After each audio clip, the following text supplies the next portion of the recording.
So yun guys, welcome back once again. So panibagong araw, panibagong vlog na naman tayo guys. So andito ako ngayon sa aking mini camper. Actually meron akong medyo i-reverse konti dito. Gawa nga ng merong akong mga kaibigan na nag-invite sa akin about sa car show. And so yun ang next step ko ay i-modify ko ulit itong dalawa kong sasakyan. So itong aking red at saka itong aking mini camper na nandito sa aking harapan. Yan siya guys. So i-modify natin ulit yan si minivan natin. So gawin natin Italian style. I-modify natin dahil meron akong mga kaibigan nag-invite sa akin na for car show, for katuwaan lang ng mga grupo namin. Actually nagagamit ko na siya yan. Ginagamit ko na pantrabaho. Minsan nakakapagpahinga na itong aking pula naman. Dahil yan, ang ginagamit ko ay si mini camper natin guys. So halos lahat na yan nagawa ko na. Kaya wala na akong ginagawa sa loob. Ngayon magpo-focus naman na ako sa exterior guys. Italian style ang gagawin ko dyan sa exterior nya. The same dito sa aking pula naman guys. So yun guys, abangan nyo aking setup dito sa aking pula, Italian style. So i-wrap natin to guys, tong aking pula. So ito naman white ko ay original paint siya. So pinturan ko siya ng original paint, Italian style. Yun kasi yung concept ko para maiba naman. Hindi yung solid white, solid red. So gawa tayo ng kakaibang concept. Yun kasi ang concept na gusto ko, yung Italian style. Dahil maganda siya sa mata. Para sa akin maganda ang Italian style sa sasakyan. So itong pula, ang gagawin ko dito is irarap ko siya guys ng Italian style.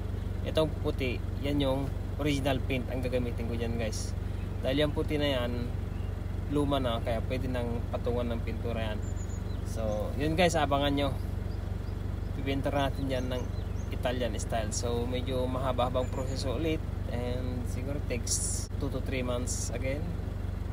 Kasi dalawa to, ito at saka yan guys. So yun, isingit-singit natin pag may bakante tayo. Dahil hindi naman tayo araw-araw ng bakante. Kaya isingit natin. Kaya medyo mahaba-haba ng proseso. So actually ginagamit ko na rin yan na pantrabaho. Then okay naman ang takbo niya, smooth, and until now walang problema. Maganda, nailayo ko na yan guys. Natakbo ko na ng malayo. Yan, gabi, araw, malakas ang aircon. So napakaganda yung minivan natin guys. And of course itong aking pula gusto ko rin i-modify guys. Ayan, so samahan nyo ako guys mag-modify ng aking dalawang sasakyan. Pinangambangan nyo guys, gagawin natin. So kaya naman natin magpintor. So gamit lang kailangan natin i-provide para makapagpintor tayo dito mismo sa pisto na to guys, sa bundok. Dahil dito pwede naman dito pintor Siyempre na-miss ko rin i-modify itong pula ko dahil napabayaan ko na to. Hindi ko na napapansin mula nung dumating sa akin si minivan. Dahil nakafocus ako doon ng ilang buwan. Almost 5 months ako nakafocus dito guys sa minivan ko. Kaya napabayaan ko na to. Ngayon, gusto ko naman baguhin ang concept nito, pula.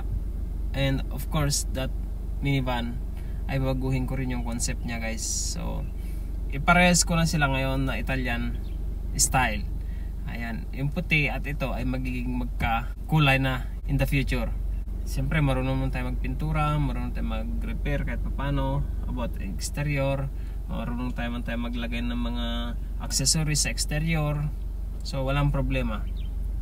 Kayang-kaya natin lahat yan guys. Kayang-kaya kong gawin na mag-isa lang. So hindi ko kailangan ng babayarang tao. Hindi ako maghahanap ng tagagawa para mapaganda ko ay yung aking mga sasakyan dalawa.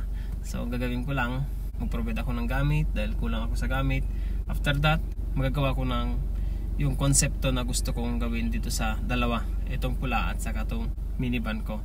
So yun guys, ang abangan nyo guys. So sana supportan nyo pa rin yung gagawin ko, pagpipintura, pag modify, and sana magustuhan nyo yung gagawin ko guys. So it takes long na naman to guys dahil hindi naman ako araw-araw bakante. Sabi ko nga, sisingit ko lang pag may free time tayo. Then yun, pag may free time gagawin natin. At saka maganda na ngayon magpintura, gawa nga ng mainit na guys. So naka t-shirt tayo, naka short dahil mainit na. Mabilis magpatuyo ng pintura. Yun ang kagandahan ngayon guys. So hindi siya winter. Pag winter medyo mahirap talaga magpintura. Pero pag ganitong time, ito na yung time na maganda na magpintura guys. wag lang umulan. Okay, so yun guys, i-modify natin lahat, exterior mula gulong hanggang rear wing. Yan, may rear wing na itong pula pero babaguhin ko, i-modify ko, mas pagagandahin ko pa. Yan, rear diffuser sa baba, sa ilalim lips spoiler, ito gagawin ko rin. So ito lalagyan din natin ng rear wing. Then all in all guys, pagagandahin natin. Dahil dyan sa ating mga kaibigan na nag-invite sa akin for little car show pang mga Pilipino. Meron din mga Hapon, pero mostly Pilipino talaga ang maglaban-laban. So ito, original paint ko tong puti, and itong pula ay wrap ko lang guys, irarap natin.